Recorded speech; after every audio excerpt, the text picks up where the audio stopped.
Il y a une vérité que peu de gens osent regarder en face après 70 ans.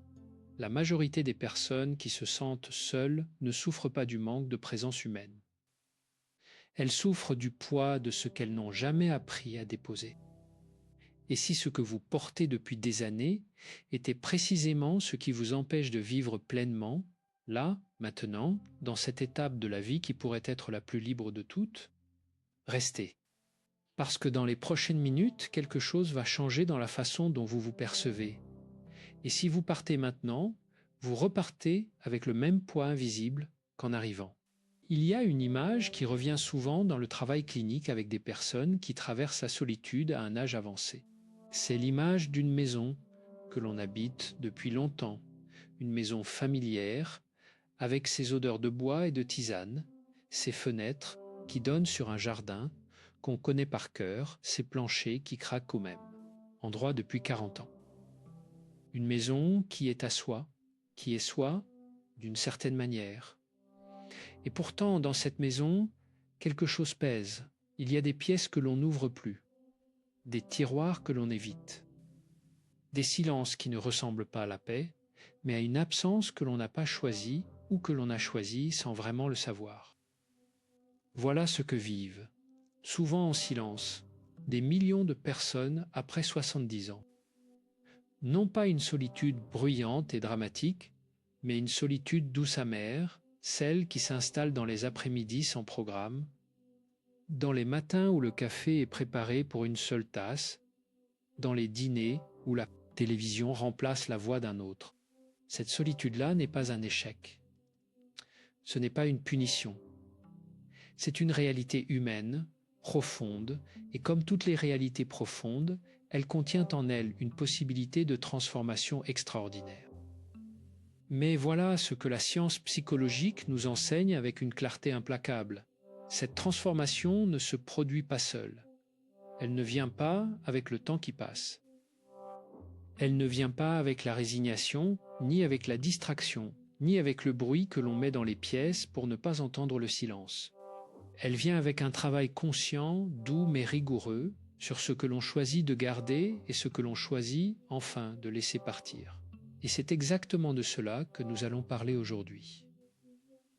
De 8 choses précises, 8 fardeaux, que beaucoup de personnes continuent de porter après 70 ans, sans même réaliser le coût réel que cela représente pour leur santé mentale, pour leur joie, pour leur capacité à être pleinement vivant dans cette étape de la vie. Si quelqu'un dans votre vie, un proche, une personne que vous aimez, traverse cette période avec ce sentiment vague de lourdeur, de tristesse sans nom, d'existence qui se réduit plutôt qu'elle ne s'épanouit, peut-être que ce contenu pourrait l'aider. Partagez-le. Et si ce canal vous accompagne dans votre propre chemin vers la paix intérieure, rejoignez cette communauté. Parce que ce travail de se retrouver soi-même, est infiniment plus léger quand on sait que d'autres marchent dans la même direction. Maintenant, revenons à ce moment précis, cet après-midi tranquille, ou ce matin de semaine ordinaire, où vous êtes là, seul avec vous-même, il y a une tasse de café ou de thé, peut-être un livre ouvert sur la table. Peut-être la lumière qui entre par la fenêtre et dessine des formes familières sur le sol. Et il y a aussi, quelque part dans la poitrine, quelque chose qui ressemble à un nœud. Pas une douleur aiguë.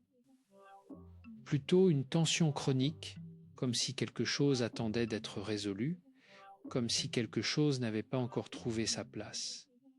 Ce nœud, beaucoup de gens après 70 ans le connaissent très bien. Certains l'appellent la nostalgie, d'autres la vieillesse, d'autres encore la solitude. Mais dans la pratique clinique et dans la recherche en psychologie positive, ce nœud a un nom plus précis, c'est le poids de ce qui n'a pas encore été lâché. Et c'est là que commence tout le reste. Parce que voici ce que les études en neurosciences affectives et en psychologie du vieillissement montrent de manière convergente. La souffrance la plus commune chez les personnes âgées n'est pas causée par la solitude elle-même. Elle est causée par la résistance à la solitude, par le refus, souvent inconscient, d'accepter une nouvelle forme de vie, par le fait de continuer à porter des choses qui appartiennent au passé, des choses qui, il y a 30 ans, avaient du sens, mais qui aujourd'hui fonctionnent comme des chaînes invisibles autour des chevilles. Des chaînes que l'on a polies avec soin, que l'on a identifiées avec son propre nom, et dont on ne sait même plus qu'elles sont des chaînes, parce qu'on les porte depuis si longtemps qu'elles semblent faire partie de soi. Voici la vérité que personne ne vous dit avec assez de clarté. Si vous ne regardez pas ces 8 choses en face, si vous ne les reconnaissez pas pour ce qu'elles sont vraiment, la solitude que vous vivez ne restera pas là, où elle est. Elle va se transformer, et cette transformation-là, elle n'est pas poétique. Les recherches sur l'isolement social chez les personnes de plus de 70 ans montrent que l'isolement non traité, la solitude non acceptée et non travaillée, est associée à une augmentation significative du risque de dépression majeure, à un déclin cognitif accéléré comparable à celui observé chez des fumeurs chroniques, à une augmentation de la mortalité cardiovasculaire et à une réduction mesurable de la durée de vie.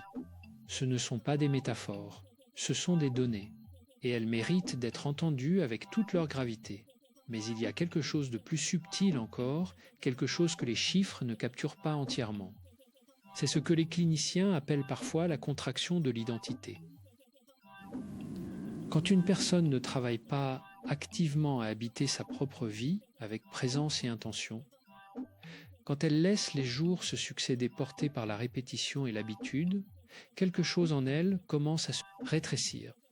Non pas le corps, mais le moi, le sentiment d'être quelqu'un, la certitude d'avoir une valeur, une voix, une place dans le monde.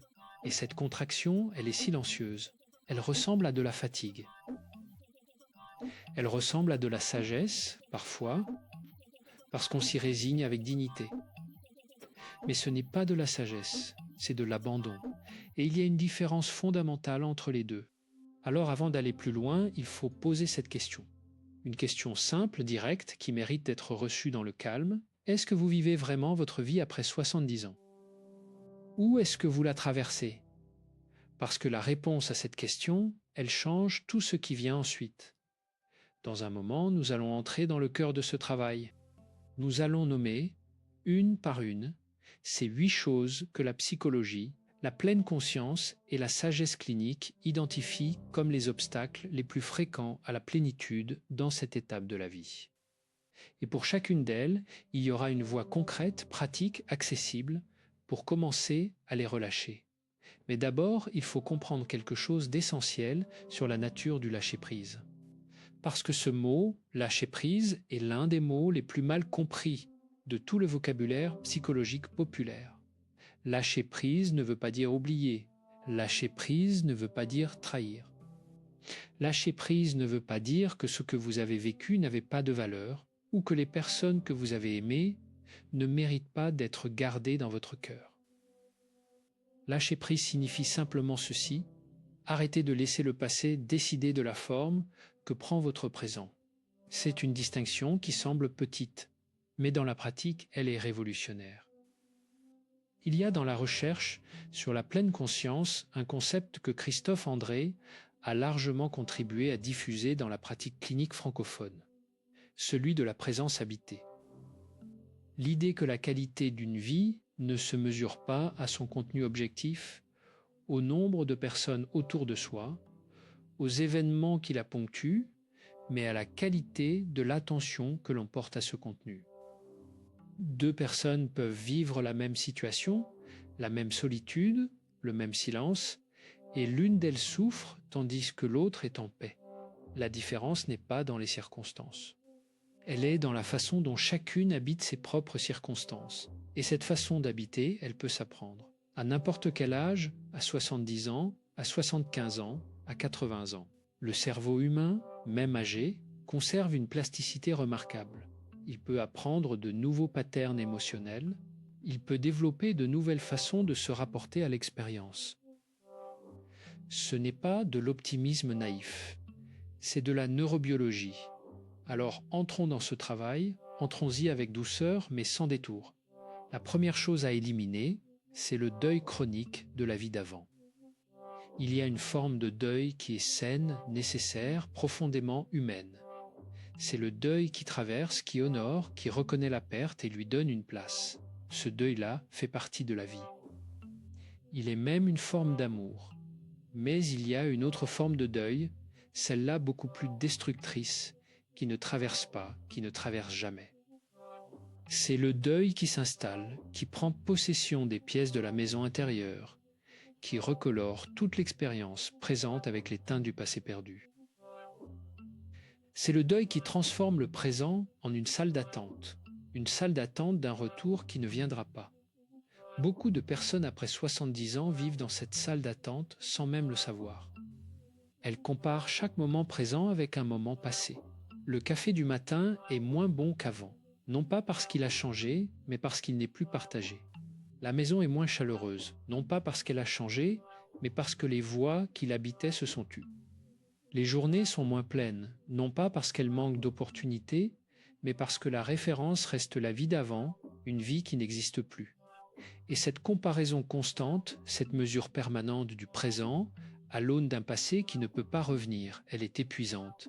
Elle est épuisante comme l'est une tension musculaire maintenue sans relâche. On ne la sent plus comme une douleur aiguë. On la sent comme une fatigue de fond, une lourdeur dans les jambes, une difficulté à respirer pleinement. La pratique que la pleine conscience propose ici est radicale dans sa simplicité. Commencez à voir le présent pour ce qu'il est, pas pour ce qu'il n'est plus. Chaque matin, avant même de se lever, posez une main sur la poitrine et posez cette question intérieure. Qu'est-ce qui est là maintenant, dans cette journée qui commence? Pas ce qui manque, ce qui est là. Ce n'est pas une pratique de déni.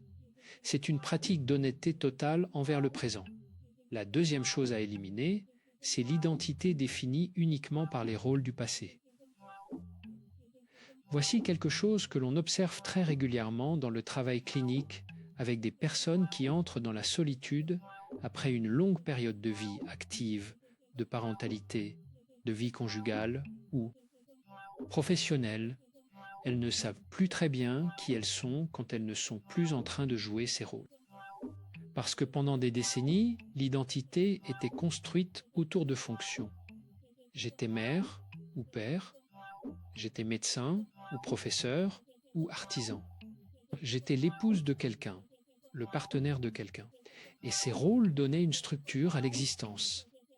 Ils donnaient une réponse immédiate à la question « Qui suis-je » Quand ces rôles s'effacent, par la retraite, par le veuvage, par l'éloignement des enfants devenus adultes, quelque chose dans l'identité se fragilise. Et cette fragilité, elle peut prendre la forme d'un vide. Un vide qui fait froid. Un vide qui sent la poussière et l'absence d'air frais. Un vide que beaucoup de gens essaient de combler avec la télévision, les réseaux sociaux, les nouvelles en continu, le bruit de fond comme substitut à la présence. Mais combler n'est pas habiter. Et la psychologie du développement adulte nous dit quelque chose de magnifique. Après 70 ans, pour la première fois depuis très longtemps, l'identité n'est plus contrainte par les rôles. Elle peut être quelque chose de plus libre, de plus authentique, de plus essentiel. Pas qui vous étiez pour les autres, mais qui vous êtes pour vous-même. La pratique ici consiste à s'asseoir régulièrement avec un carnet et à répondre à cette question, lentement, sans censure. Qu'est-ce qui me touche encore profondément? Qu'est-ce qui me fait me sentir vivant, même quelques minutes par jour? Pas ce que je devrais ressentir, ce que je ressens vraiment. Ces réponses, elles sont le début d'une identité retrouvée. Pas reconstituée à l'identique de ce qu'elle était, mais renouvelée, plus profonde peut-être, plus vraie, sûrement. Mais voici ce qui attend derrière cette deuxième chose, et c'est là que nous entrons dans un territoire encore plus délicat. Parce que si vous continuez à vous définir uniquement par ce que vous étiez, une dynamique va se mettre en place qui est particulièrement difficile à observer de l'intérieur. C'est la dynamique de l'amertume chronique. L'impression que la vie vous a retiré quelque chose qui vous appartenait. Et cette impression-là, avec le temps, elle calcifie. Elle devient une posture, une façon d'être dans le monde, un filtre à travers lequel toute nouvelle expérience est perçue. Et quand tout est perçu à travers le filtre de ce qui a été perdu, rien de nouveau ne peut entrer vraiment.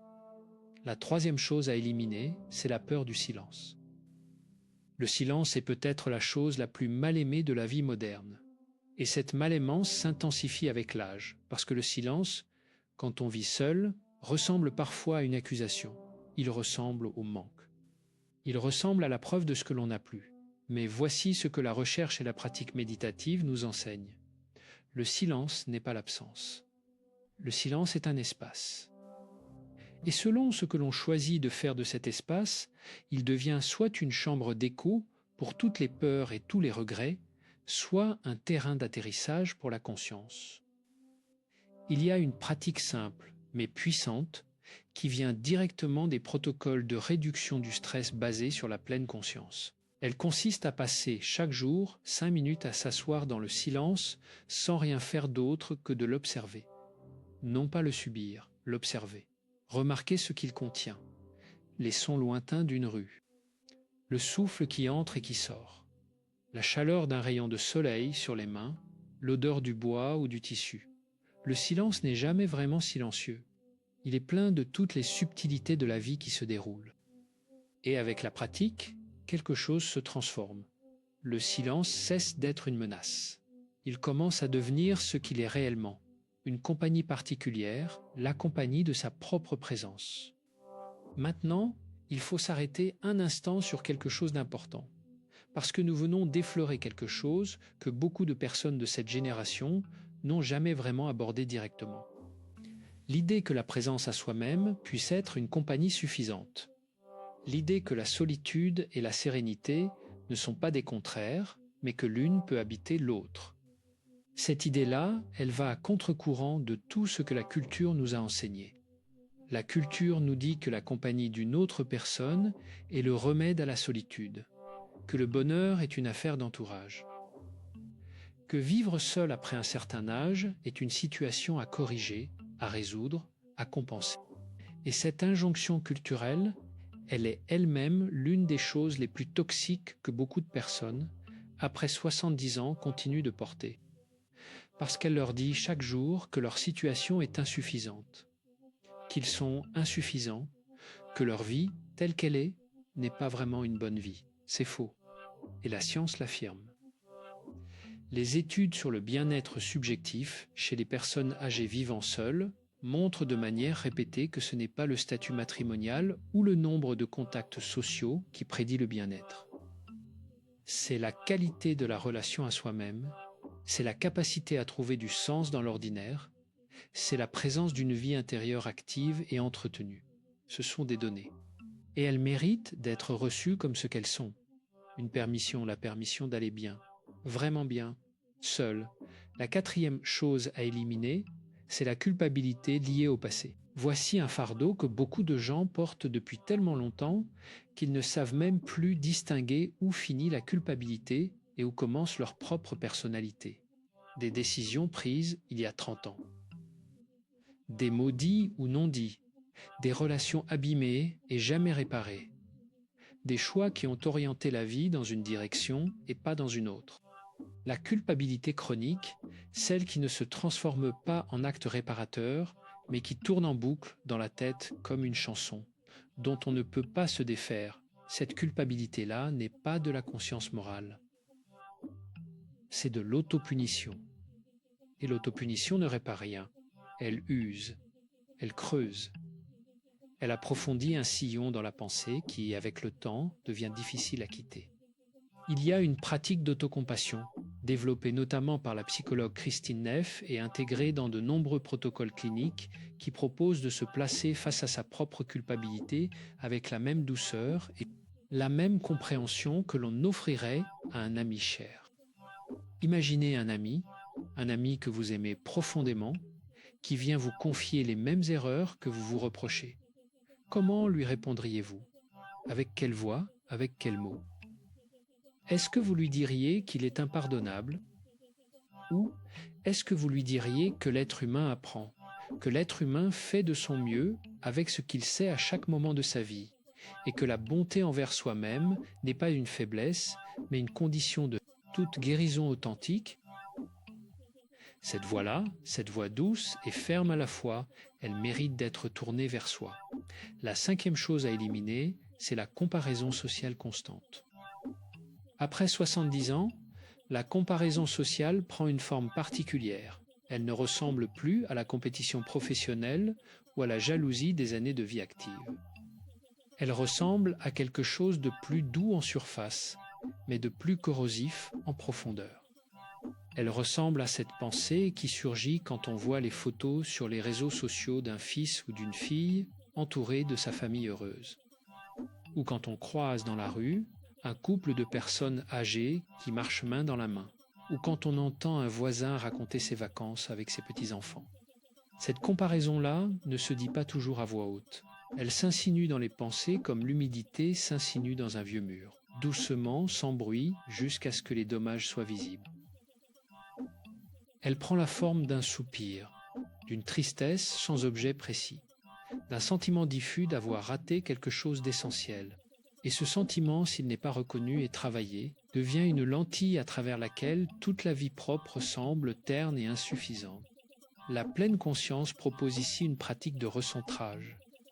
Chaque fois que la pensée compare, on peut la reconnaître gentiment, comme on reconnaît un invité familier mais encombrant, et la ramener au concret de sa propre expérience. Qu'est-ce qui est là, dans ma vie, dans ce moment, qui a de la valeur, pas par rapport à la vie d'un autre, par rapport à mes propres valeurs, à ce qui compte vraiment pour moi. C'est un travail, ce n'est pas instantané. Mais il est accessible, et ses effets dans les études cliniques sont mesurables en quelques semaines de pratique régulière. La sixième chose à éliminer, c'est la résistance au changement de rythme. Il y a quelque chose que beaucoup de personnes vivent après 70 ans et qu'elles interprètent comme un symptôme de déclin, alors que c'est en réalité une invitation. C'est le changement de rythme. Le fait que le corps ne veut plus courir, que l'esprit ne veut plus être sollicité en permanence, que les journées ont une texture différente de celle des années de vie active. Ce changement de rythme, notre culture le traite comme un problème, comme quelque chose à compenser, à corriger. On encourage les personnes âgées à rester actives, à maintenir un agenda chargé, à ne pas s'ennuyer, à ne pas ralentir. Et dans cette injonction à la vitesse perpétuelle, il y a une violence douce que l'on ne nomme pas souvent. Parce que le ralentissement, quand il est accepté et habité consciemment, n'est pas un déclin. C'est une forme d'intelligence, c'est le corps et l'esprit qui s'organisent différemment pour percevoir différemment, pour aller plus loin dans la profondeur et moins loin dans la surface, pour goûter plutôt que pour avaler, pour voir plutôt que pour regarder. Il y a une beauté dans une journée lente, il y a une richesse dans une heure passée à observer la lumière changer dans une pièce. Il y a une sagesse dans la capacité de rester longtemps avec une seule chose, une tasse, un livre, un souvenir, sans avoir besoin de passer à la suivante. Cette beauté-là, elle ne s'impose pas, elle se découvre. Et elle se découvre uniquement quand on cesse de résister au rythme naturel de cette étape de la vie. La septième chose à éliminer, c'est la conviction que la connexion nécessite la proximité physique.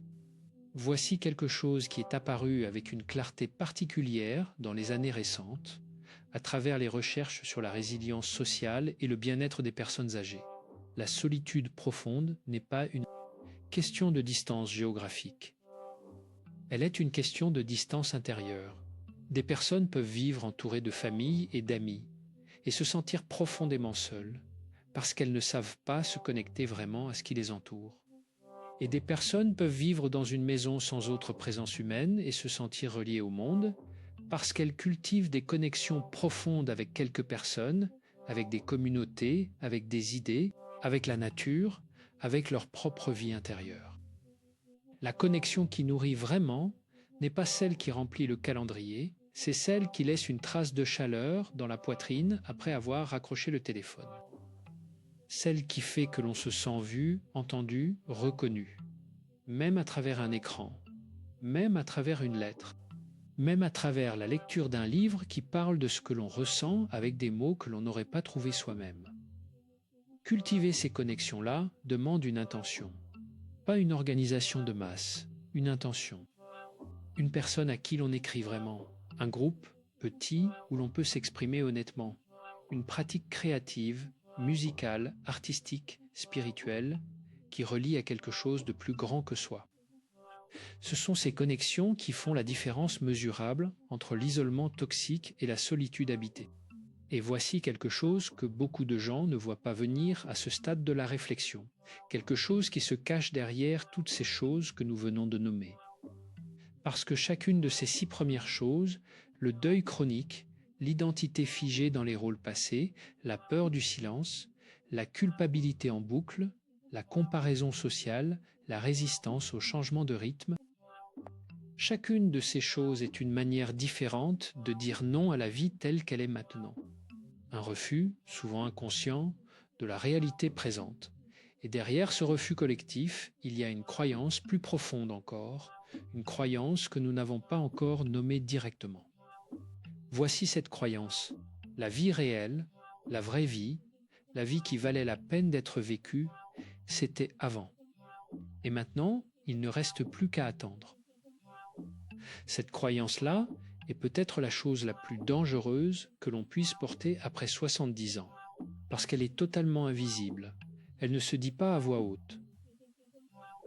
Elle ne se formule pas comme une pensée consciente, mais elle opère en arrière-plan, comme un programme informatique silencieux, et elle colore chaque expérience, chaque journée, chaque rencontre de cette teinte particulière qui dit « ce n'est pas vraiment important ». Ce n'est pas vraiment réel, ce n'est qu'une attente. Et si cette croyance n'est pas vue et remise en question, elle se renforce avec le temps. Elle devient une prophétie qui se réalise elle-même. Parce que si l'on n'investit pas d'énergie dans le présent, si l'on ne lui accorde pas de valeur, si l'on n'y est pas présent avec toute son attention, alors effectivement, le présent devient creux, vide, sans saveur, non pas parce qu'il l'est objectivement, mais parce que l'on a cessé de le nourrir.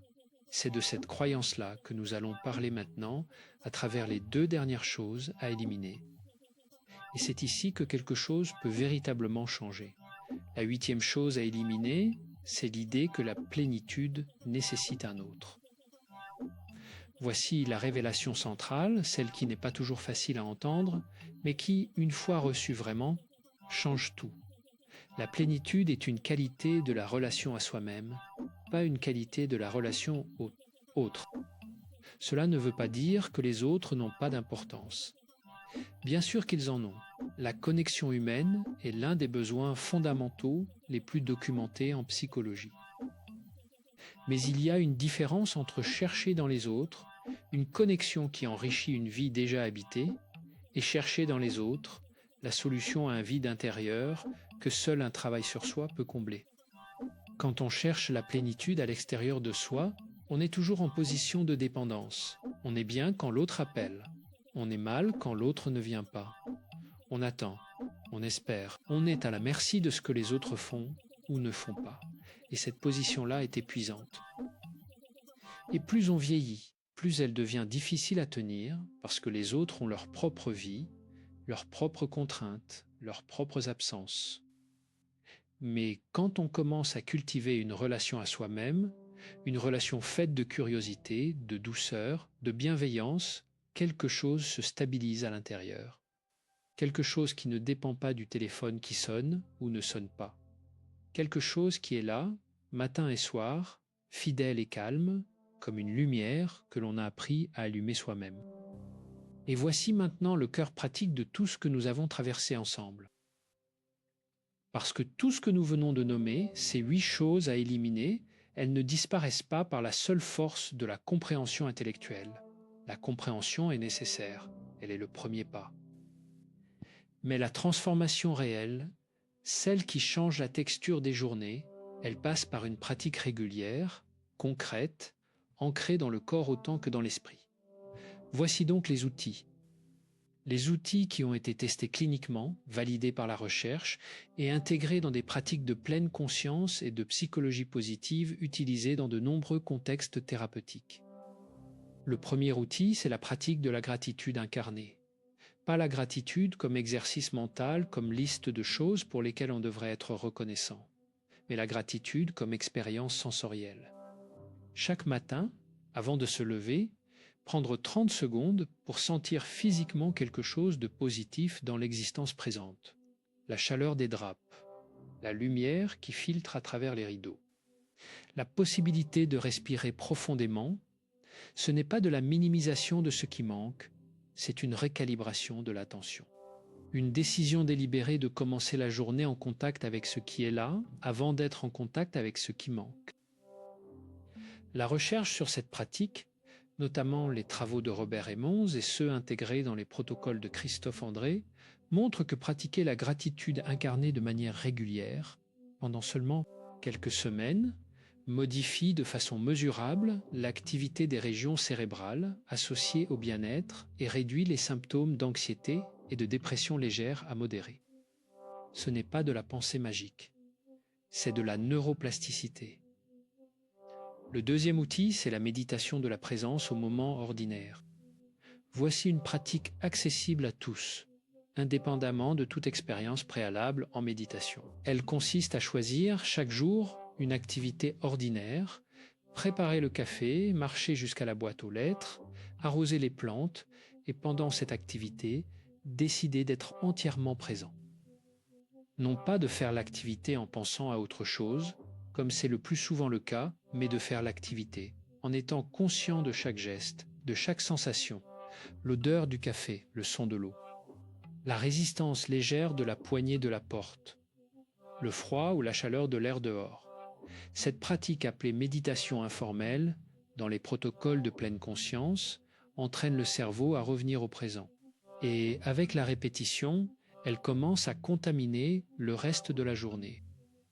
Les moments d'absence mentale, où la pensée tourne en boucle dans le passé ou se projette anxieusement vers l'avenir, ces moments deviennent progressivement moins fréquents. Non pas parce qu'on les combat, mais parce que l'on a renforcé la capacité à revenir. Le troisième outil, c'est la lettre à soi-même. Une fois par semaine, s'asseoir avec du papier et un stylo et écrire une lettre à soi-même. Non pas une liste de problèmes, pas non plus une liste de projets. Une lettre authentique, écrite avec la même douceur que l'on mettrait dans une lettre à quelqu'un que l'on aime et qui traverse une période difficile. Commencez par reconnaître ce qui est difficile en ce moment. Puis, progressivement, glissez vers ce qui est encore là, vers ce qui tient encore, vers ce qui a de la valeur dans la vie telle qu'elle est aujourd'hui. Cette pratique d'écriture compassionnelle, soutenue par des études en psychologie positive et en thérapie cognitive, a des effets documentés sur la réduction de la rumination mentale et sur l'amélioration de l'image de soi chez des populations âgées. Elle crée un espace intérieur de dialogue bienveillant avec soi-même qui, avec le temps, devient une ressource intérieure disponible en permanence. Le quatrième outil, c'est la pratique de la connexion minuscule. Chaque jour, créer une connexion humaine, même brève, même apparemment insignifiante. Pas nécessairement une conversation profonde. Une parole échangée avec le boulanger. Un sourire offert à un voisin. Un message vocal envoyé à un ami ou à un enfant. Non pas pour dire quelque chose d'important, mais simplement pour dire « je pense à toi »,« je suis là ». Ces connexions minuscules, ces micro-contacts sociaux, ont un effet mesurable sur le sentiment de lien social et sur la réduction de la perception de l'isolement. Le cerveau humain ne distingue pas toujours la qualité de la quantité. Il enregistre la présence du lien. Et chaque lien, même petit, laisse une trace. Le cinquième outil, c'est la pratique du corps conscient. L'une des erreurs les plus communes dans l'approche de la solitude, après 70 ans, est de traiter cette solitude exclusivement comme un problème mental, comme quelque chose qui se résout par la pensée et le raisonnement. Mais la solitude est aussi un état corporel. Elle a une texture physique, elle habite dans les épaules qui se voûtent, dans la respiration qui se rétrécit, dans les bras qui ne savent plus quoi faire de leur longueur, dans la voix qui se raréfie par manque d'usage. Travailler avec le corps à travers des pratiques douces, yoga adapté, marche consciente, danse libre dans la cuisine, étirement le matin avec attention aux sensations, c'est travailler directement avec la solitude dans son siège le plus profond. Le corps qui se délie communique au cerveau que quelque chose change, que la vie circule, que l'existence est encore habitée de l'intérieur. Le sixième outil, c'est la pratique de l'intention quotidienne. Chaque matin, avant que la journée ne prenne sa forme par défaut, se poser une seule question. Qu'est-ce que je veux vivre aujourd'hui? Pas accomplir. Vivre, ce peut être très petit. Ce peut être simplement décider que l'on va prendre le temps de regarder vraiment le ciel ce matin, ou que l'on va appeler cette personne à qui on pense depuis 2 semaines sans jamais le faire, ou que l'on va s'asseoir et lire ce livre qui attend depuis trop longtemps. L'intention ne transforme pas la journée de manière spectaculaire, mais elle lui donne une direction. Et une journée avec une direction, même petite, même modeste, est fondamentalement différente d'une journée qui se déroule par défaut. Elle est habitée, elle est choisie. Et ce choix, même minime, nourrit le sentiment d'agentivité, ce sentiment fondamental d'être l'auteur de sa propre vie, qui est l'une des variables les plus prédictives du bien-être chez les personnes âgées. Le septième outil, c'est la pratique de la beauté quotidienne. Il y a dans la recherche sur l'émerveillement ce que les psychologues appellent l'AOE, une découverte fascinante. Les expériences d'émerveillement, même minimes, même produites par de petites choses. Une fleur, un morceau de musique, un coucher de soleil, un poème, réduisent les marqueurs biologiques de l'inflammation chronique, améliorent le bien-être subjectif et renforcent le sentiment de connexion à quelque chose de plus grand que soi. L'émerveillement n'est pas une émotion réservée aux enfants. C'est une capacité humaine fondamentale qui, comme toutes les capacités, se cultive avec l'attention. Décider, chaque jour, de chercher activement une chose belle, une seule, pas pour la photographier ou la partager, mais pour s'y arrêter vraiment, pour la laisser entrer, c'est entraîner le cerveau à percevoir la valeur du présent. Et l'huitième outil, celui qui contient tous les autres, c'est la pratique de l'acceptation radicale. L'acceptation radicale ne signifie pas approuver, elle ne signifie pas être content de ce qui est difficile. Elle signifie simplement cesser de se battre contre ce qui est réel, cesser de dépenser de l'énergie à vouloir que la réalité soit différente de ce qu'elle est, et rediriger cette énergie vers ce qui est possible dans la réalité telle qu'elle est. Voici comment cette pratique se vit concrètement. Quand une pensée difficile surgit, la pensée que l'on est seul, que les années passent, qu'il y a des choses qui ne reviendront pas, au lieu de la combattre ou de la fuir dans la distraction, on peut la reconnaître. Simplement la reconnaître. Lui dire intérieurement « oui, c'est là, c'est réel, je l'entends » et ensuite ne pas laisser cette pensée décider de la suite. La laisser être là, comme un nuage dans un ciel, sans lui demander de partir, mais sans non plus la laisser devenir le ciel lui-même. Cette pratique, au début, est contre-intuitive. Parce que tout en nous a été entraîné à fuir l'inconfort. Mais avec la répétition, elle développe quelque chose de précieux, une solidité intérieure, une capacité à tenir des émotions difficiles sans en être submergé. Et cette solidité-là est l'une des choses les plus libératrices que l'on puisse cultiver à n'importe quel âge. Voici maintenant quelque chose d'essentiel à comprendre sur tout ce chemin que nous avons parcouru ensemble.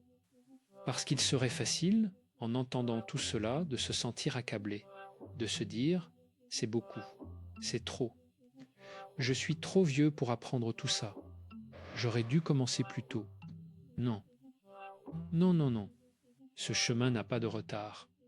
Il n'y a pas de moment trop tard pour commencer à habiter sa propre vie. Il n'y a pas d'âge à partir duquel la transformation psychologique devient impossible. Le cerveau humain et les études de neuroplasticité chez des personnes de 80 et même 90 ans le confirment, conservent une capacité d'apprentissage émotionnel tout au long de la vie.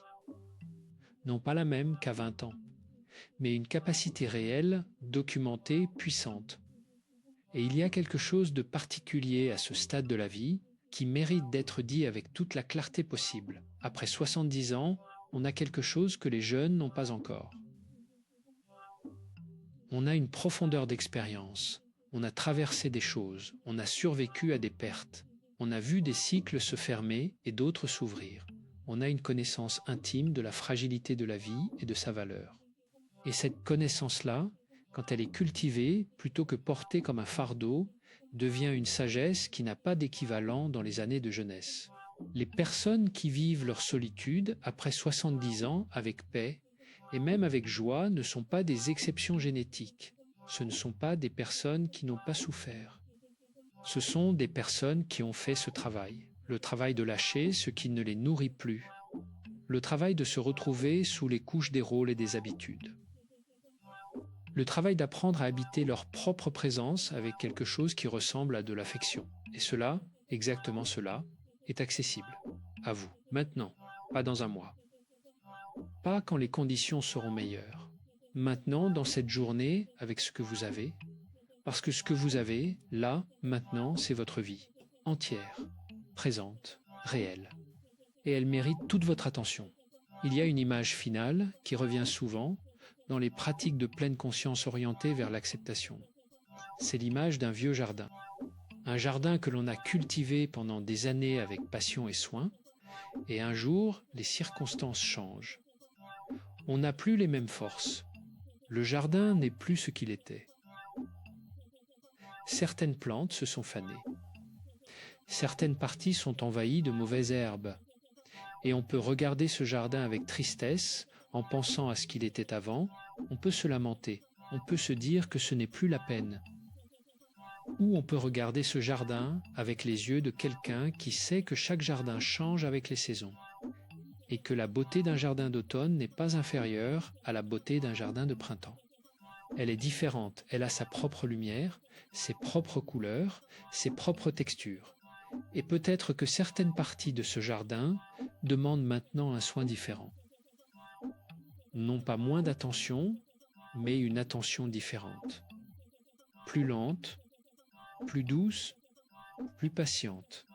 Une attention qui observe avant d'intervenir, qui laisse certaines choses se faire d'elles-mêmes, qui sait que le sol vivant fait son travail, même quand on ne le voit pas. Cette image, c'est votre vie intérieure après 70 ans. Elle n'est pas en déclin, elle est en transformation. Et la qualité de cette transformation dépend, en grande partie, du regard que vous lui portez. Voilà ce que la psychologie, la pleine conscience et la sagesse clinique tentent de dire, non pas pour consoler, mais pour nommer quelque chose de vrai. La vie après 70 ans peut être l'une des périodes les plus riches, les plus profondes et les plus libres de toute une existence. Non pas malgré la solitude. Parfois, grâce à elle, grâce à l'espace qu'elle crée, grâce au silence qu'elle offre. Grâce à la possibilité qu'elle donne de se retrouver, peut-être pour la première fois vraiment, seul avec soi-même, et de découvrir que cette compagnie-là est infiniment plus riche qu'on ne l'avait imaginé.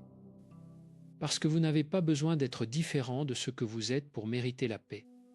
Vous n'avez pas besoin d'avoir moins vécu, ou d'avoir fait moins d'erreurs, ou d'avoir une vie qui ressemble à ce que vous aviez imaginé. Vous avez besoin simplement d'apprendre à être là, avec vous-même, avec cette vie, dans ce moment. Et ce travail, ce beau et difficile travail, il commence exactement là où vous êtes, dans cette pièce, dans cette journée. Avec cette tasse entre les mains et cette lumière qui entre par la fenêtre. Il commence maintenant. Si quelque chose dans ces mots a résonné en vous, si vous avez reconnu quelque chose de vos propres jours, de vos propres silences, de vos propres fardeaux, alors peut-être que ces mots méritent de se prolonger. Parce que ce chemin, le chemin vers une solteria habitée, vers une vie après 70 ans qui ne se résigne pas, mais qui s'épanouit. Ce chemin se marche mieux quand on sait que d'autres le marchent aussi. Rejoignez cette communauté. Laissez un commentaire en dessous de cette vidéo. Dites simplement ce qui vous a touché, ce qui a résonné, ce que vous en portez, parce que votre voix compte. Et elle a le pouvoir de toucher quelqu'un d'autre qui en a besoin. Il y a une chose que l'on apprend avec les années et avec la pratique clinique, sur la nature du changement humain. Le changement ne se produit pas en un seul grand moment de révélation. Il se produit dans les petits gestes répétés, dans les décisions minuscules prises chaque matin, dans le choix quotidien de se tourner vers la vie plutôt que vers son absence. Et chaque jour où vous choisissez, même imparfaitement, même en tâtonnant, de pratiquer une de ces choses que nous avons traversées ensemble, vous faites quelque chose de courageux, quelque chose de profondément humain. Vous choisissez de vivre vraiment, jusqu'au bout, jusqu'au dernier souffle, avec toute la présence dont vous êtes capable. Et cela, croyez-le, cela mérite toute l'admiration du monde. La vie après 70 ans n'est pas une conclusion, c'est un chapitre entier, peut-être le plus honnête de tous, celui où l'on n'a plus rien à prouver à personne d'autre qu'à soi-même.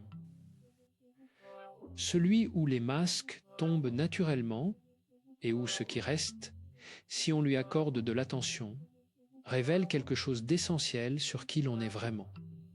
Ce chapitre-là mérite d'être écrit avec soin, avec amour, avec la pleine conscience que chaque jour qui passe est un jour qui a existé vraiment, un jour qui a eu de la valeur, un jour qui méritait d'être vécu entièrement. Prenez soin de vous, prenez soin de votre vie intérieure. Elle est le jardin le plus précieux que vous ayez jamais cultivé.